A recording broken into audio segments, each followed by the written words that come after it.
spot. As I see it, the Gurney plan will go a long way towards stimulating our wheat acres in the way it is set up. I think it will help out considerably.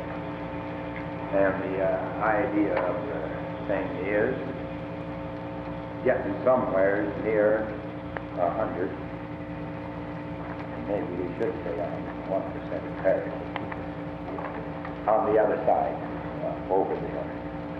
When an automobile man buys his steel, as I buy my wheat, when he buys his cloth and other things that go in the car, as I buy my gas and oil, he has a figure to go by, because he'll have a margin there. But we have to trust that to the Almighty and the weather to get our return.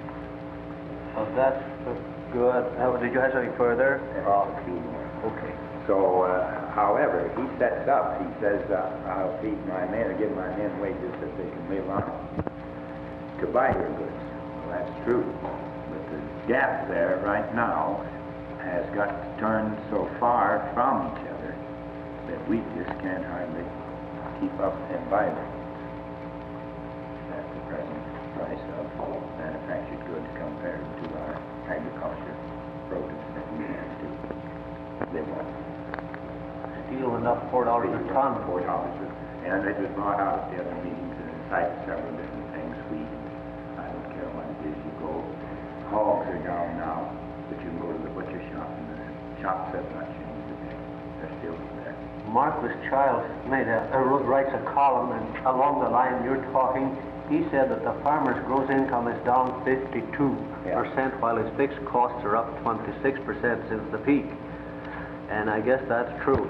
Lauren, you brought up something about a program that permits the destruction of food, like powdered eggs down here in the caves in Kansas, and the potato program. Millions of dollars of food being destroyed, and what the public, the general public, eventually might do about a program that destroys food when the hungry people. You began to develop that point. Is there a danger, do you feel there's a danger of continuation of a program like this might destroy all farm programs? I believe eventually. Discredit all farm programs. In the eyes of the consumer public. We put things on the shelf where they can't get them, and tax them. Tax them to keep them there. There's no, in my estimation, there's no defense for that. Did you have anything further? Oh, go ahead. Mr. Mullins of Moody County. We don't have this Issue. Well, we feel that the Brandon program is the only program for us because the present program is inadequate. Just a while back when support prices in this program took a holiday, eggs dropped 15 cents a dozen. Even though the Secretary of Agriculture is authorized to support them at a higher figure than that. I think his authority at the moment says he can support them up to 44 cents a dozen on a national average. But they are supported out home now at 25, is that not right? I think that's right. And they get 23.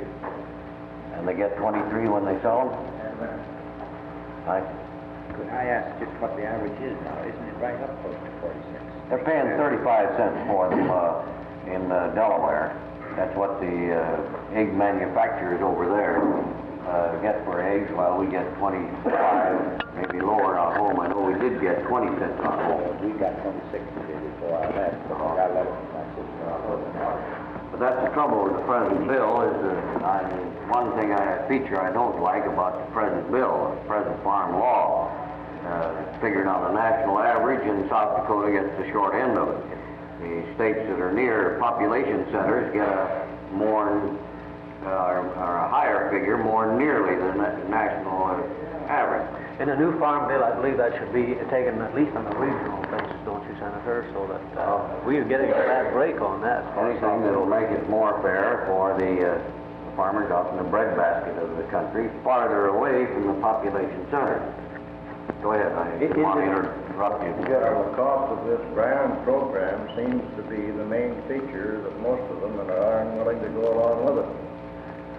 And we are unable to find out the sticker there to know just how they figure the cost to run into millions and millions of dollars, because they already claimed beforehand that they don't have any way of figuring it. So how do they arrive at those figures? You mean the cost of any farm program? No, the Brandon program they claim is going to cost us so much money. So how do they arrive at that cost? Well, that's a very unfair question, of course, in relation to any farm program, because nobody knows what the present farm program is going to cost. They can't estimate that. They don't know what crops we're going to produce. They don't know about the wind and the weather. They don't know how much unemployment we're going to have. If we have full parity in the marketplace, the program won't cost anything, either the Brandon program or the present one. So that I think answers, I believe. One congressman over there seems to feel that he had gotten information on the cost of the operation of the Brandon program pretty well. Well, I say that only God Almighty can answer that question. Now, that is a question that no human being can tell. But we do know what it's cost the farmers. The last 2 years, it's cost agriculture $10 billion. We've lost $6 billion in income in 2 years. We've lost $4 billion in purchasing power. And the impact of a $10 billion loss to agriculture on industry is going to be something terrific. In the lack of buying power, when it comes to buying farm machinery, combines, tractors. A combine that you could buy for $2,900 here in 1946 is $5,600 today. And our purchasing power has gone down. And pretty soon, when the machinery companies can't sell their stuff, they're going to lay off men, just like they did in 1932. And then the old cycle of depression will start in. We're talking about parity here. We're just asking for 100% of parity. That's just an even break. That isn't any profit. That's just an even break. And it's the first time in the history, I think Lauren pointed out, that the Department of Agriculture has recognized that. It's the first time in the history of the United States the Department of Agriculture has come up with a family-type farm and evolved this unit limitation basis of determining a family-type farm. And I think I'm a little bit derelict here. I've been calling on you gentlemen to talk, and I've overlooked the lady completely. Here's Mrs. Kunze from Woonsocket, from Sanborn County. To my left, I think, Robert, she'd like to say something what parity means to a housewife. Standard of living. Mr. Gurney, I'd like you to answer the chart. Now, as far as the housewife is concerned, I think we believe in the Brandon plans as well as the men do. Now, if you look at this chart that gives them that black line at the top, it's 100% average farm and non-farm income.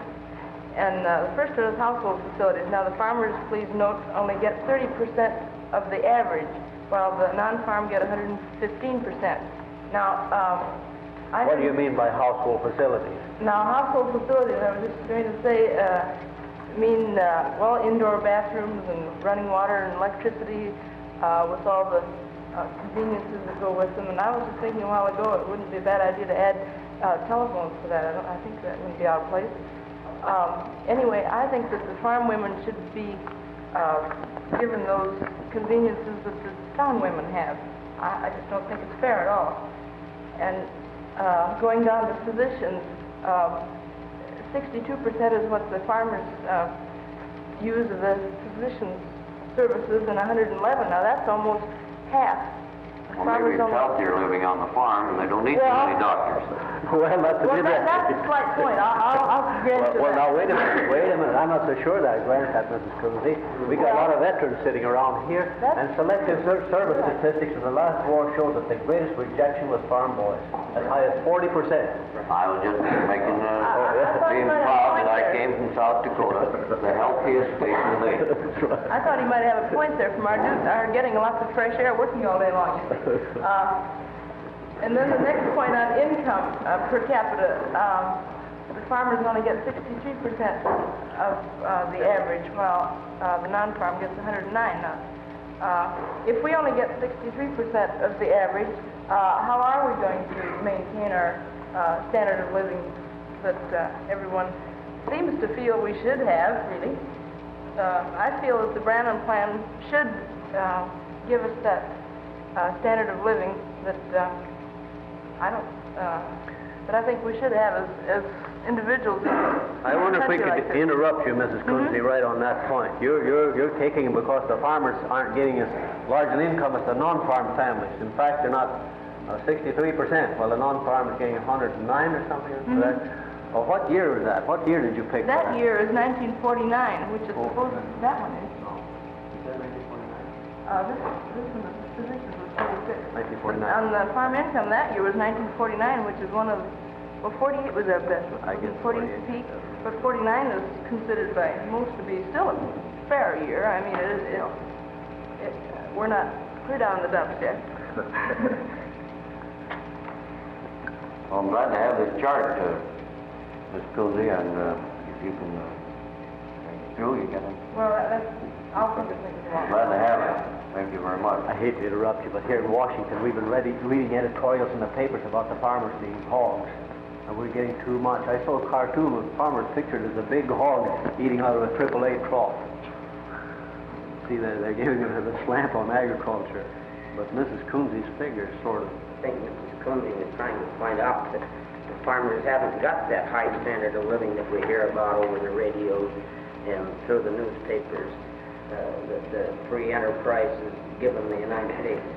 Granted, we have a higher standard of living than other nations in the world, but it isn't fairly distributed in agriculture and industry in this country. We feel that very deeply. Any more? Well, school expenditures, the next one, farmers only spend 82%, and the others 116, which might go to prove that the farmers can't afford schooling that they ought to have. Don't you think that? Maybe partly due to that. It's and partly due to there's that. other things that come into play, though. That's probably true. And then the last one, births in hospitals. I think everyone would agree that that's a good policy, and that, as we notice here, the farmers do not have the percentage that the city people have, again.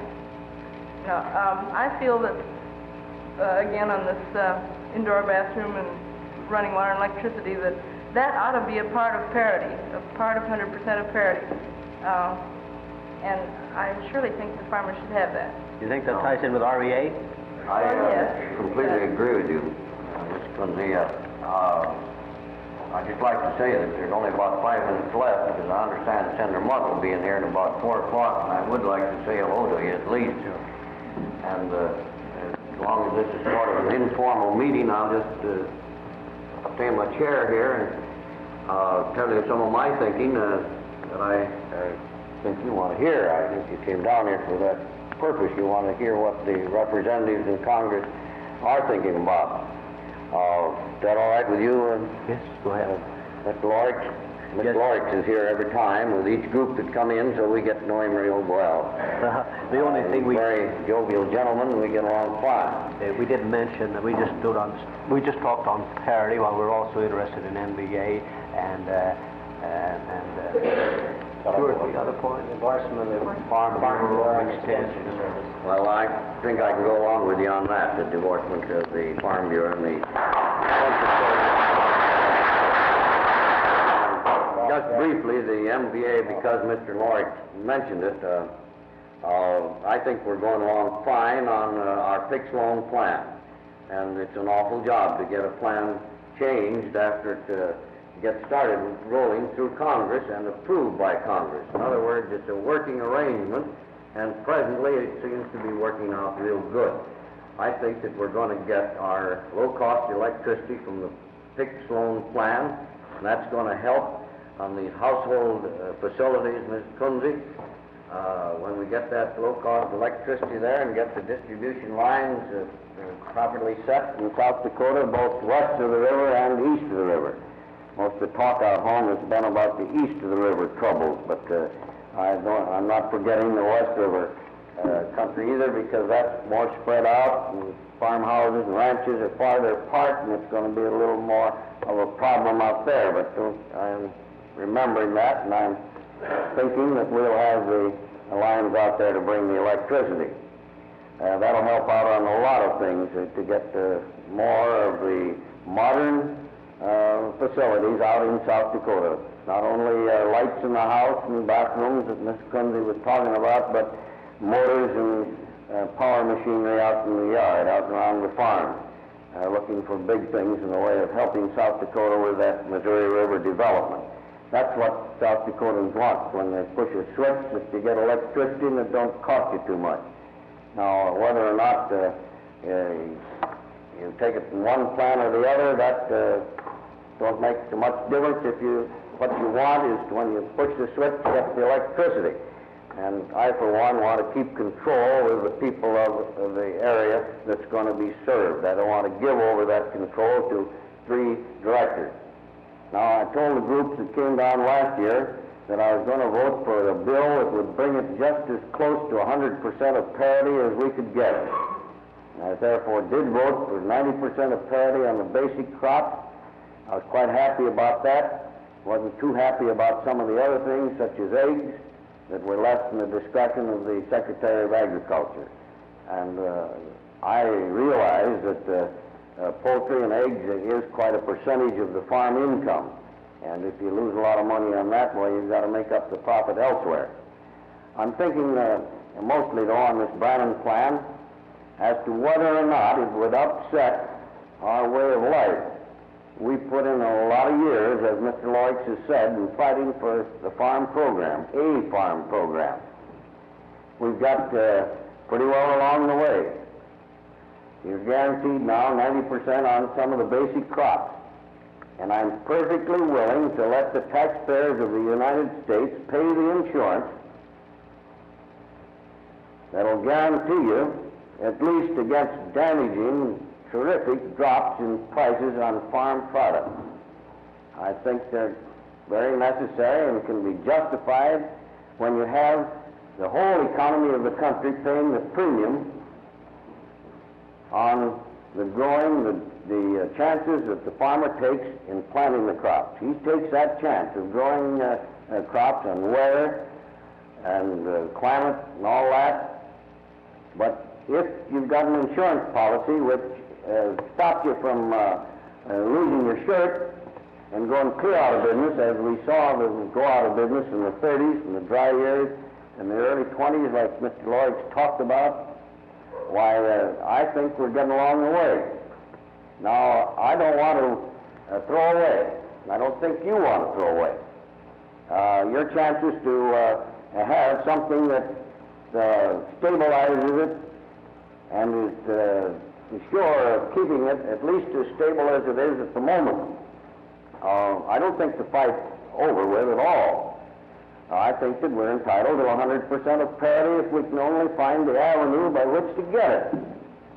Now, just quickly, you've heard the scream in the papers the last few weeks or months or the last few years on this potato program. Presently, the Congress is going to have to appropriate about $100 million to take care of the losses on potatoes. About $100 million, that's what it'll amount to. It's supporting the potato price now at $1.10. The Secretary of Agriculture could support them up to $1.30, but at the moment it's $1.10. Under the Brannon plan, they would be supported at $1.60. Seemingly, that's fine. You get a better price. And I'm just using potatoes as an example because I think it would apply in the way of relative prices and support prices on any crop. Senator, could I ask you? I was going to ask you, a large part of that benefit doesn't go to a few big producers. Some of them get over $500,000 on the potato crop. Well, I don't know how it's given out, but I do know that we are going to be called on to appropriate about that much money.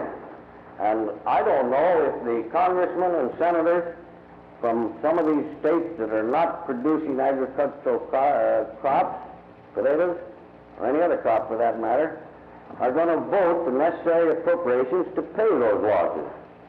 History don't show that they do, history in Congress, and therefore that's the background for my saying I don't want to throw away our present insurance program, our present present progress we've made in getting a good farm bill until I know for sure and certain, that what we're going to take on is only going to be supported by one Congress. Congress changes from year to year. Policies change. If you've got a plan that you're banking on to support your program and the next Congress don't appropriate the money so that checks can be sent out, you've lost everything. I think there's an inconsistency in the program as presented by the present administration. I say that because last year in the Marshall Plan money, they allowed the Marshall Plan people to buy 80 million bushels of Canadian wheat and send it to European countries. Well, we'd like to have sold that wheat. You've got a little over 300 million bushel carryover this year, and that has a depressing effect on the market. Now, if you're going to have free trade, just remember that you're going to cut down in acres planted in the United States for every bushel that's imported from other countries. Potatoes, for instance, at the moment, they did stop the importation from Canada of potatoes last year, but they're coming in again this year. Well, that means that if you get the Bannon Plan or something like it, you're going to absolutely get acreage control and marketing quotas. That's the basis of the bill. Congress wouldn't pass it unless there was acreage control and marketing quotas, because they know that the program would get out of hand. Therefore, free trade, allowing imports from other countries, would affect what you're going to get in the way of authorized acres. And when we vote for a Bannon Plan or something like that, we got to be sure that it's solid enough and stable enough so that succeeding Congresses will support it. I'm thinking about the little Bannon Plan that was carried on during the war, although Bannon wasn't heard of then in government circles. We paid out during the war years, I think $4.2 billion. I've got it down here. And during 3.5 of the war years to support milk, butter, and veal. And to make the milk cost 2 cents a quart less to the consumers, only 2 cents lower. You know, it got up to 20 and 21 and 22 cents. And reduce the price of pork 2 cents. Reduce the cost of butter 5 cents. Remember, that got up way to 80 cents a pound. And the price of veal 1 cent. Lower those prices to the consumer, those amounts. In the years of 43, 44, 45, and 46, lowering the prices of those products just 1 or 2 cents a pound or quart cost $4.2 billion. Got the figures right here. In 1943, 168 million. 1944, 960. 1945, $1,367 million. 1946, $1,718 million. Now that's just to lower the cost to the consumer that much. Supposing we had to lower the cost on pork 10 cents a pound instead of 2 cents. The price of milk, supposing we had to pay the subsidy up to 8 or 10 cents a quart. Be terrific. In the total amount of money that would have to be paid out of the Treasury in order to give the farmers 100% of parity that I want him to get. Now, I think the congressmen and senators from these highly populated states are going to go along realizing that $1 produced by the farmer makes about $7 in national income. I think they're going along and pay the present insurance to give farmers something that will just make it sure to them that they're not going to be dumped out of business in 1 year. But if that insurance premium the rest of the country is going to have to pay runs up into $10 billion or 15 or 20, Lord knows what it will be, because we don't know what these products will bring at the marketplace if they're allowed to flood market. I'm just not ready to take the chances yet. I've watched on this here long enough to know that when things get tight and taxes go up, it's pretty hard to get the necessary appropriation. See a man down here, what's your name? You know, according to your remarks there, you say that the insurance plan will keep the farm from going broke. I completely agree with you that the cost of the price that you get now has dropped off a lot more than the price of the things you have to buy. I agree with you, and I think your figures are correct. I don't know about anybody else, but I can only speak from my own experience. My boys and I farm in a partnership, and our insurance on our wheat last year cost us right at $1,200. Well, that was... No, I wasn't quite talking about that fire insurance or hail insurance. No, this is the government insurance. The government insurance that you're speaking about. 90% of parity. Yes, and they took insurance out on our wheat. Well, that's what supposed to protect us. And that would just exactly sold the wheat bag that you bought your seed, but it wouldn't pay for any oil to put it on our tractors. It wouldn't pay for preparing the ground. It wouldn't pay for a pound of provision for our families. I think you're right there. I'd like to get this ironed out here. I was saying that the Treasury of the United States at the moment is called on for certain appropriations each year to support the potato market at $1.10, to support the wheat market at around $1.80, and corn at whatever price to support that. Another form of insurance. Yeah, well, that's an entirely different thing than you're talking about. And the United States appropriates money so that those checks can go out to the producers. And so they're paying an insurance policy so that the farmers don't lose their shirts in any one year. And I don't think the Congress will appropriate the money, surely enough, each year in the future under the Bynum plan so that we can take it on at the moment. I want to see how this works out. I want to have the Bynum plan definitely state all the conditions so we can figure the cost. You can't find anyone in the Department of Agriculture or in Congress who can tell you definitely today what the Bynum program would cost.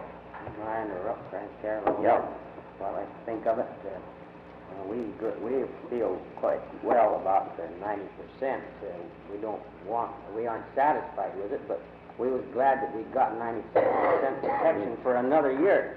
But that's just 1 year. They got us 10% through the ringer in 50. In 51, they'll put us another 10% through the ringer, that's right. And they'll keep it going.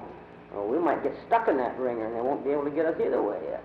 The insurance I see that the Anderson bill gives us is that ensures that they won't let us go broke in 1 year. They'll spread it over several. I'm very much alive to that situation, and we're going to continue on working for the best farm program we can get every year. It isn't a 1 year's battle. You've got to keep on battling, and all of the people that grow things have got to be back of the fellows that they send to Congress so that they'll keep on battling. Senator Gurney. Yes. If we do not get 100% of parity, get this stuff moved out, what effect is that going to have on industry? And well, the labor certainly is getting more hourly wage, but when they've got them tractors built that they can't sell, they shut off, and that throws your labor out of adjustment. And we will have to. Well, they aren't too happy either. They've got their problems too. Just witness John Lewis's coal miners at the moment. You're getting your own, Senator. Yeah. We think labor is not getting much feel that we are labor because we are poor labor. But Well, if they don't get good prices, the farmer can't get good prices for what he grows. evidently it's that big spread in there that we've got to think about. And the cost of turning farm products into something that the laborer can eat and use. That's transportation and the different turnover that farm crops get before they are saleable to the consumer. There are places to do some work too. My main objection is that We don't want to throw away what we've got at the moment until we're sure we can sustain, not just for 1 year, but for a number of years, a good program that will be supported in each succeeding Congress. Because each succeeding Congress can undo the work of a past Congress. You understand that? And on the Brannan plan, we've got to be sure that succeeding Congresses take our judgment and appropriate the necessary money to carry it out. Any other questions? Well, you're for getting near you're for protecting the family type farm, and do you think there's some chance that this Congress, the worst thing that could happen if this Congress adjourns without doing anything, just do nothing, then we'll go, as Lauren says, we'll go downhill next year another 10%, another 10%, and we're progressively going broke, and it isn't going to take 3 years. Well, there's many parts of the present farm plan that need fixing, and the present administration has got to come forward with their recommendations through their different committees on agriculture in the Senate and the House, and stop those loopholes. There are a lot of crops out home that we grow that are not presently supported, and they're a big part of our farm income in South Dakota and all the other states. Well, what I was trying to point up here was that we want some action in this session of Congress, that we just can't afford. I hope you get it, and I hope you'll tell the Secretary of Agriculture. I think you will, I know you will. Tell him that you want some action. It's up to them to come forward with it. We're going to meet with the Secretary tomorrow, and I believe Senator Monty, is he here? Well, we're kind of, I believe we're taking up some of your time here, Senator. And we surely appreciate you coming here, Senator Gurney. Thank you very much. I didn't see Carl come in, or I would have given away before this. So let's give